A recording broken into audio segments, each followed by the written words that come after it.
Hola, me llamo David Suchet y estás escuchando el podcast La Biblia en un año, donde nos encontramos con la voz de Dios y vivimos la vida a través de la lente de las Escrituras. Leeremos desde el Génesis hasta el Apocalipsis, descubriendo cómo se desarrolla la historia de la salvación, y hoy me adentraré en ella. Hoy es el día 311. Estamos leyendo el segundo libro de los Macabeos, capítulo 14, así como la sabiduría de Salomón, capítulos 17 y 18, y Proverbios, capítulo 25, versículos 18 a 20. Segundo libro de los Macabeos, capítulo 14, el alquimista habla contra Judas. 3 años más tarde, llegó a oídos de Judas y de sus hombres la noticia de que Demetrio, hijo de Seleucio, había entrado en el puerto de Trípolis con un fuerte ejército y una flota, y se había apoderado del país, habiendo hecho huir a Antíoco y a su guardián. Lasayo, ahora un cierto alquimista, que había sido sumo sacerdote, pero que se había contaminado voluntariamente en los tiempos de la separación, se dio cuenta de que no había manera de que estuviera a salvo o de que tuviera acceso de nuevo al altar sagrado, y se dirigió al rey Demetrio alrededor del año 151, presentándole una corona de oro y una palma, y además de estas algunas de las ramas de olivo habituales del templo. Durante aquel día guardó silencio. Pero encontró una oportunidad que favoreció su loco propósito, cuando fue invitado por Demetrio a una reunión del consejo y se le preguntó por la disposición y las intenciones de los judíos. Respondió, aquellos de los judíos que se llaman isirianos, cuyo jefe es judíos de Macabeos, mantienen la guerra y agitan la sedición, y no permitirán que el reino alcance la tranquilidad. Por eso he dejado a un lado mi gloria ancestral, es decir, el sumo sacerdocio, y he venido aquí, primero, porque me preocupan verdaderamente los intereses del rey, y segundo, porque también tengo consideración por mis conciudadanos. Por la insensatez de los que he mencionado, toda nuestra nación se encuentra ahora en una desgracia no pequeña. Ya que estás al tanto, oh rey, de los detalles de este asunto, dañe, que pienses en nuestro país y en nuestra presionada nación con la bondad que muestras a todos. Mientras Judas viva, es imposible que el gobierno encuentre la paz. Cuando hubo dicho esto, el resto de los amigos del rey hostiles a Judas enardecieron rápidamente aún más a Demetrio, y éste eligió inmediatamente a Níquene, que había estado al mando de los elefantes, lo nombró gobernador de Judea y lo envió con órdenes de matar a Judas y dispersar a sus hombres, y de erigir a Alquimista en sumo sacerdote del templo mayor, y los gentiles de toda Judea, que habían huido antes de Judas, acudieron en tropel a unirse a Níquene. Pensando que las desgracias y calamidades de los judíos significarían prosperidad para ellos mismos, Nicanor se hace amigo de Judas. Cuando los judíos se enteraron de la llegada de Nicanor y de la reunión de los gentiles, espolvorearon polvo sobre sus cabezas y rezaron a aquel que estableció a su propio pueblo para siempre y siempre mantiene su propia herencia, manifestándose a las órdenes del líder. Partieron de allí inmediatamente y los enfrentaron en batalla en una aldea llamada La Cerda. Simón, el hermano de Judas, se había encontrado con Níquene, pero había sido detenido temporalmente a causa de la repentina consternación creada por el enemigo. Sin embargo, Níquene, al enterarse del valor de Judas y sus hombres y de su coraje y lucha por su país, rehuyó decidir la cuestión mediante el derramamiento de sangre. Por lo tanto, envió a Pacedonio, a Teodoto y a Metafias a dar y recibir promesas de amistad. Una vez estudiadas las condiciones, el líder informó al pueblo y éste se mostró de acuerdo, por lo que los líderes fijaron un día para reunirse a solas. Un carro de cada ejército se adelantó. Se colocaron asientos de honor. Judas dispuso hombres armados en lugares clave para evitar traiciones repentinas por parte del enemigo. Celebraron la debida conferencia en Equi o se quedaron en Jerusalén, y no hicieron nada fuera del camino, sino despedir a los rebaños de personas que se habían reunido. Y mantuvo a Judas siempre en su presencia. Se encariñó afectuosamente con el hombre, y le instó a que se casara y tuviera hijos. Así que se casó, se estableció y compartió la vida en común. Nicanor se volvió contra Judas, pero cuando el alquimista se dio cuenta de la buena voluntad que sentían el uno por el otro, tomó el pacto que se había hecho y fue a ver a Demetrio. Le dijo que Nicanor era desleal al gobierno, pues había nombrado sucesor a ese conspirador contra el reino que era Judas.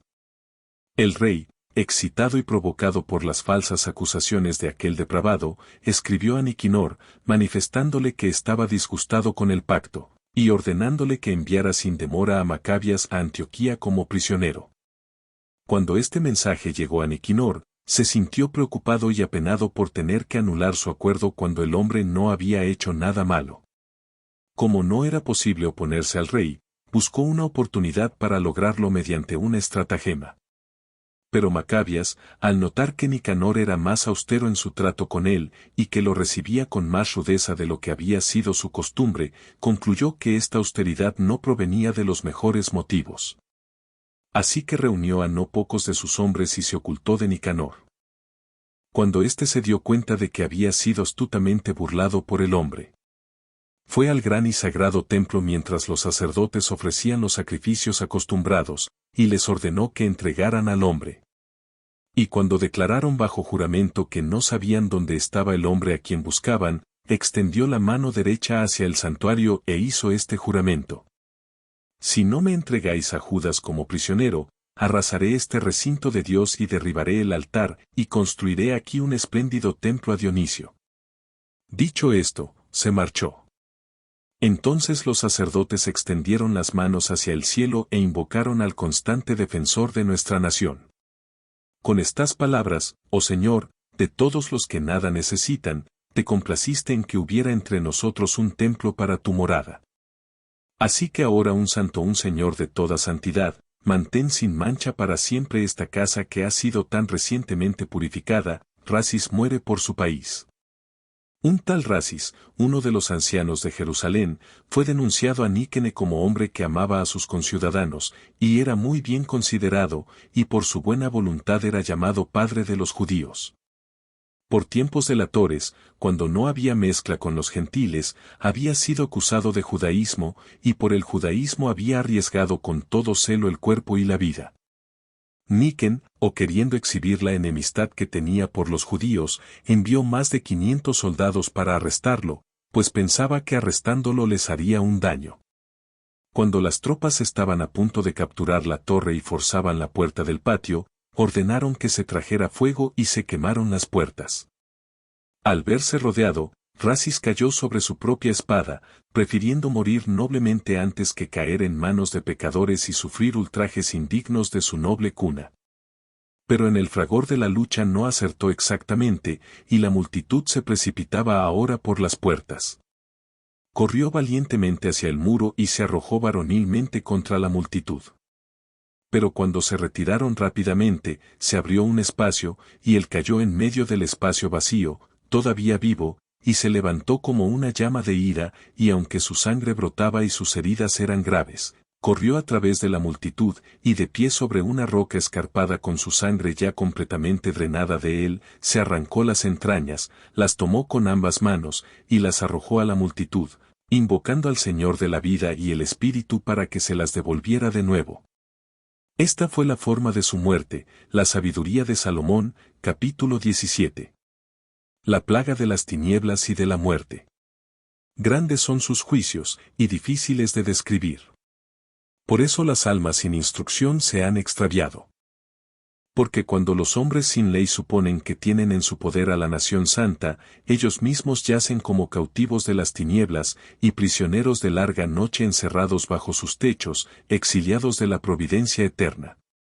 Pues creyendo que en sus pecados secretos pasaban inadvertidos tras una oscura cortina de olvido, se dispersaban terriblemente alarmados y espantados por los espectros, pues ni siquiera la cámara interior que los albergaba los protegía del miedo.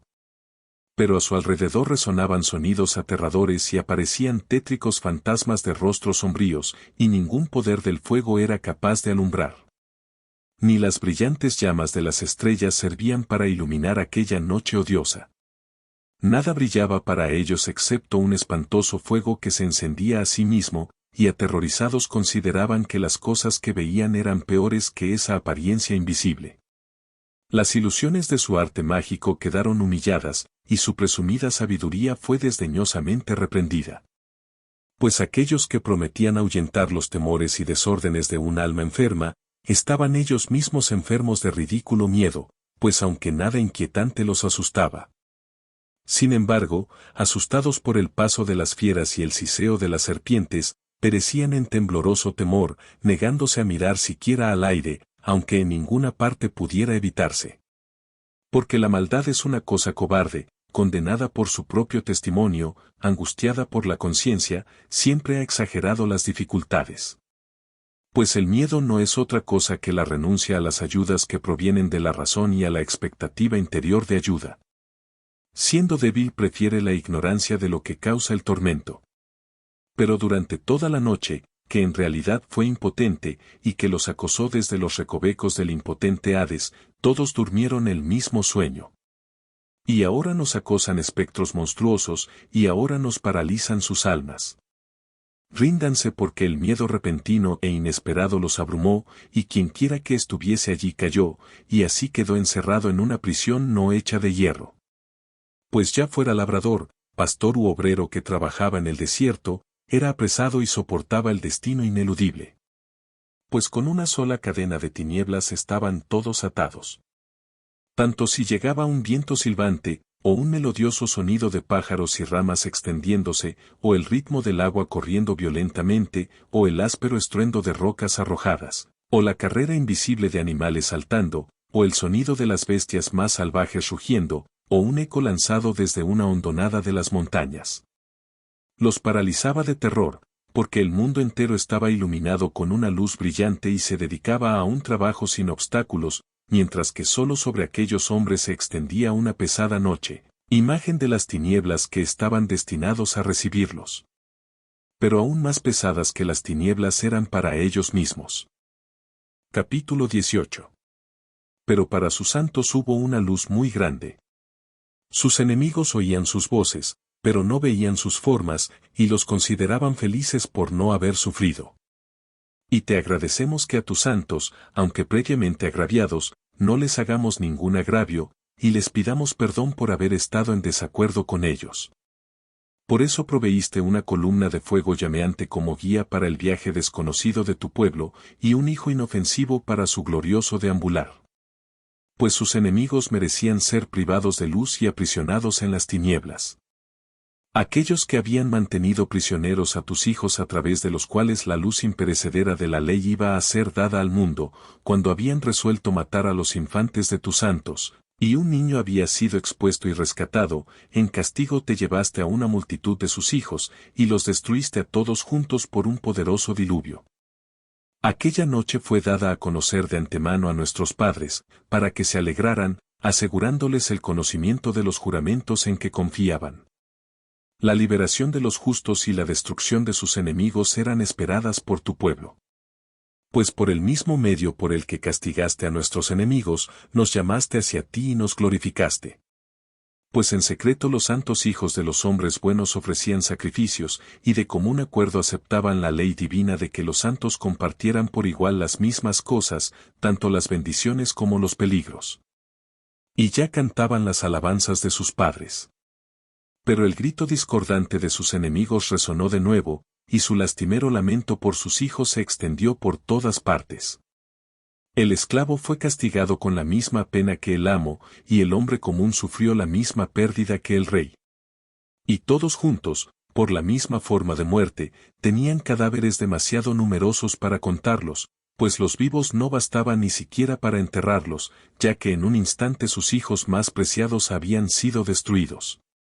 Pues aunque habían descreído de todo a causa de sus artes mágicas, sin embargo, cuando sus primogénitos fueron destruidos, reconocieron a tu pueblo como hijo de Dios. Pues mientras el suave silencio envolvía todas las cosas, y la noche en su veloz curso se había ido ya a la mitad. Tu palabra todopoderosa saltó del cielo, del trono real en medio de la tierra que estaba condenada, un guerrero severo, llevando la espada afilada de tu mando auténtico, y se puso de pie y llenó todas las cosas con la muerte, y tocó el cielo mientras estaba de pie en la tierra. Entonces al instante apariciones en sueños espantosos los turbaron grandemente, y miedos inesperados los asaltaron. Y uno aquí y otro allá, arrojados, medio muertos, dieron a conocer por qué morían, pues los sueños que los perturbaban, les prevenían de ello, para que no perecieran sin saber por qué sufrían.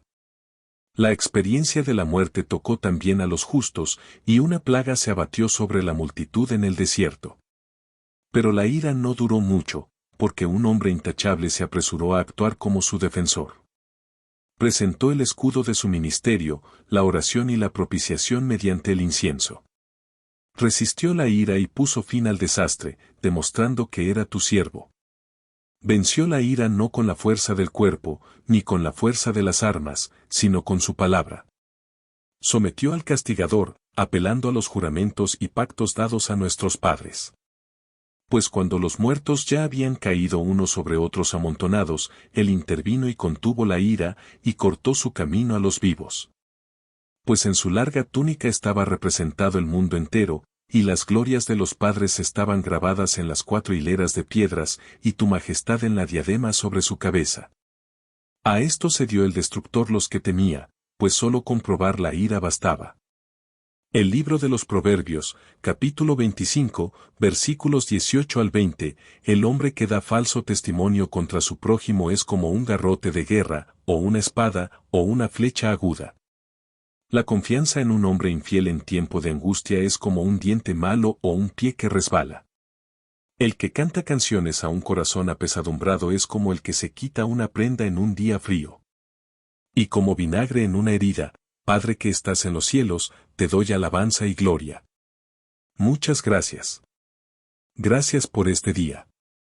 Gracias por la oportunidad de poder acudir una vez más a tu presencia, de permitir que tu palabra nos hable, de moldear nuestras mentes, nuestros corazones, de decirnos no solo quién eres, sino cómo amar, cómo vivir en este mundo. Te pedimos por favor que sigas abriendo nuestras mentes, que sigas modelando nuestra visión y que sigas llamándonos tuyos. Te lo pedimos en nombre de Jesús. Amén. En el nombre del Padre, del Hijo y del Espíritu Santo. Amén. Así que tenemos algunos gráficos, ya sabes, las batallas en el segundo Macabeos son toda la Biblia. Obviamente en la lectura de todo el Antiguo Testamento hasta ahora, usted sabe que tenemos un día más y luego es todo en el Testamento todo el tiempo, lo que es realmente increíble. Dentro de 2 días, pasado mañana, empezaremos el Evangelio de Lucas y lo leeremos en una semana más o menos, porque es un evangelio muy largo. Pero qué regalo ha sido. Llegamos a ver tal vez en formas que nunca hemos visto antes, la cantidad de, caramba, supongo que quiero decir la violencia en las Escrituras. Pero no solo quiero destacar la violencia. Quiero resaltar el hecho de que aquí está Dios obrando a través del quebrantamiento, aquí está Dios obrando a través de la gente quebrantada, aquí está Dios obrando incluso a través de estas horribles situaciones. Y una de las cosas que reconocemos es que la vida no es una película de Hallmark.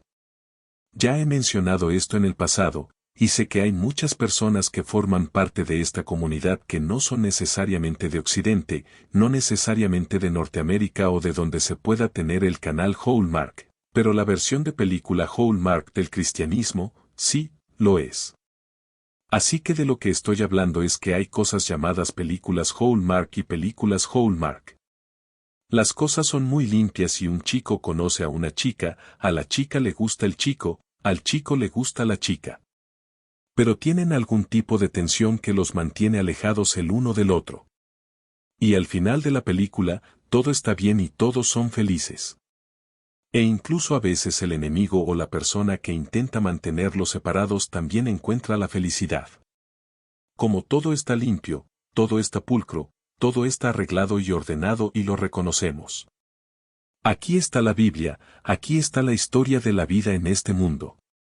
Aquí está la historia de Dios interactuando con esta gente. Y no es ordenada. No es ordenada. Es poderosa, pero no es limpia. Es desordenada. Y también reconocemos que el poder de Dios entra en el desorden. Y ahora, cuando digo desordenado, no estamos hablando solo. Bueno, hay un poco de, ya sabes, algún pecado aquí o algún sufrimiento por allá. Estamos hablando de traición. Estamos hablando de miles de personas muertas. Estamos hablando del final del capítulo 14 de los segundos Macabeos, donde tienes a este hombre, Rusis. ¿Captaste esto, verdad?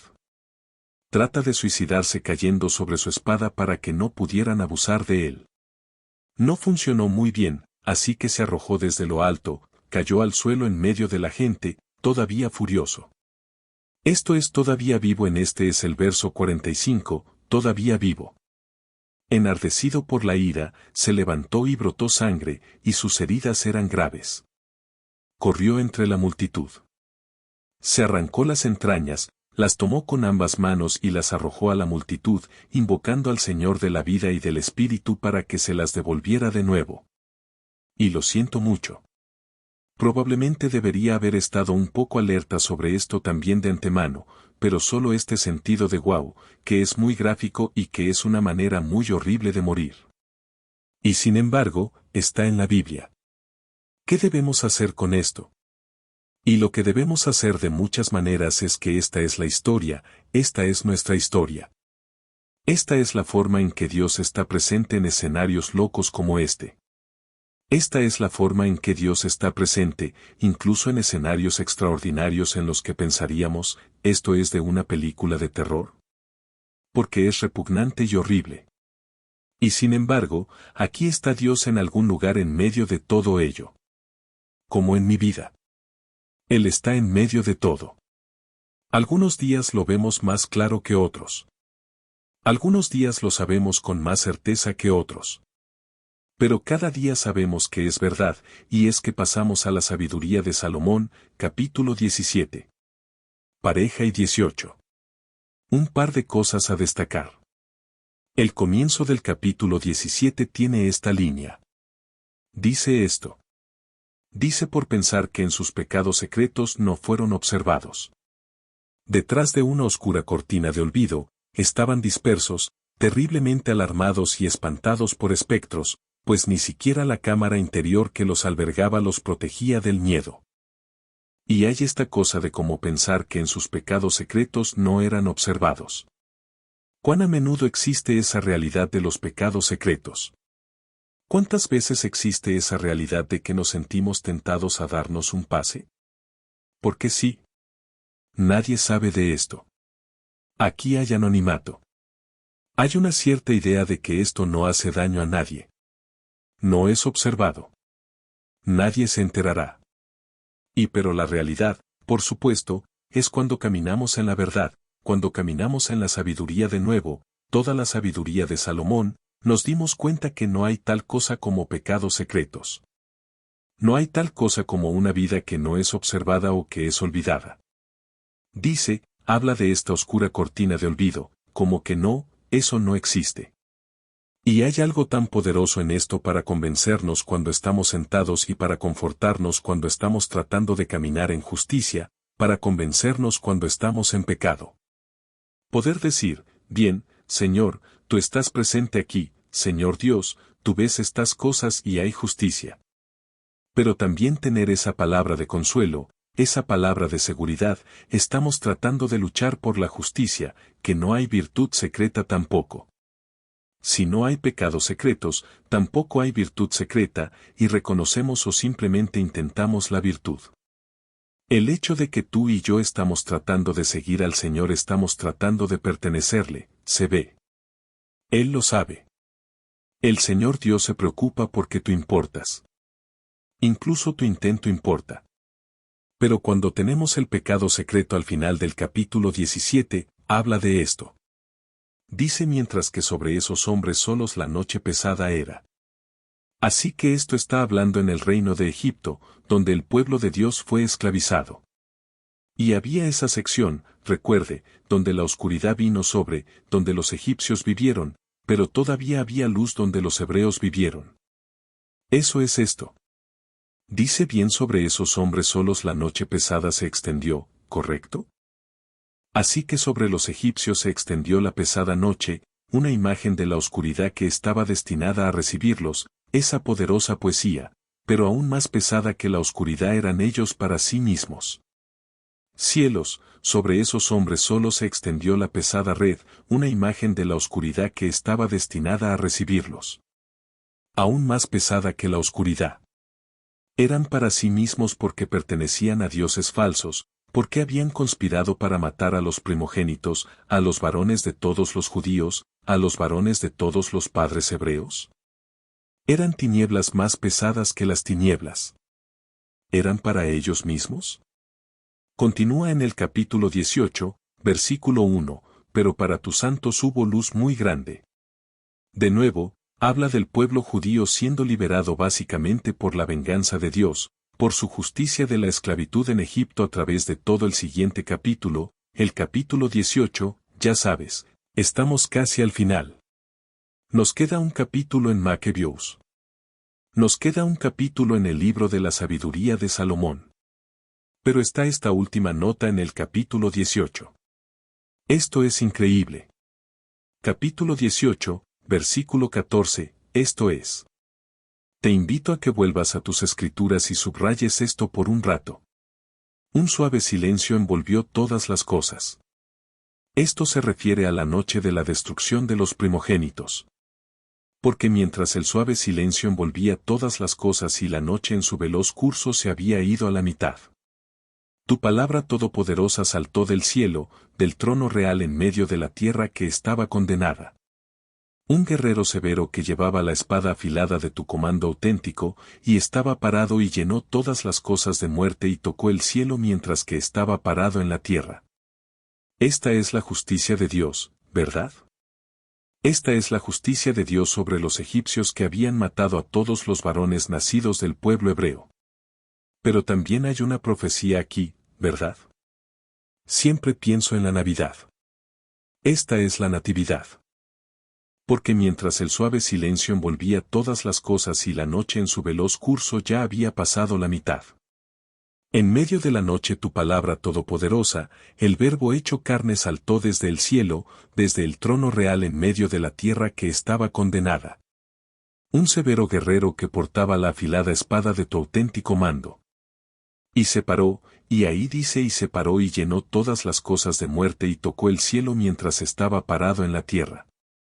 Ahora obviamente sabemos que Jesucristo vino a traer vida, pero también vino a vencer a la muerte. También vino a luchar por nosotros. Y esta es la poderosa noticia de la buena nueva en la que estamos a punto de lanzarnos durante el resto del año. Pasado mañana está aquí Jesucristo mismo, el Verbo hecho carne. Saltando desde el trono con lo que con una voz de trueno, saltando con una espada de la verdad y del Espíritu Santo, y luchando por ti. Esa es la clave. Y luchando por mí, luchando por nosotros, porque Él, como sabemos aquí está Dios diciendo que vale la pena luchar por ti. Hay cosas que están tratando de matarte, y vale la pena luchar por ti. Así que luchó por la palabra, saltó del poderoso trono del cielo para venir a esta tierra y luchar. Y por eso confiamos en Él. Confiamos en su capacidad para luchar. Confiamos en su voluntad de luchar que quiere luchar por ti hoy. Así que confiamos en eso. Y te pedimos, Señor Jesús, que luches por nosotros. Rezo por ti. Por favor, reza por mí. Mi nombre es David Susha. No puedo esperar a verte mañana. Último día, mañana del Antiguo Testamento y luego todo el Nuevo Testamento todo el tiempo. No puedo esperar a verte mañana.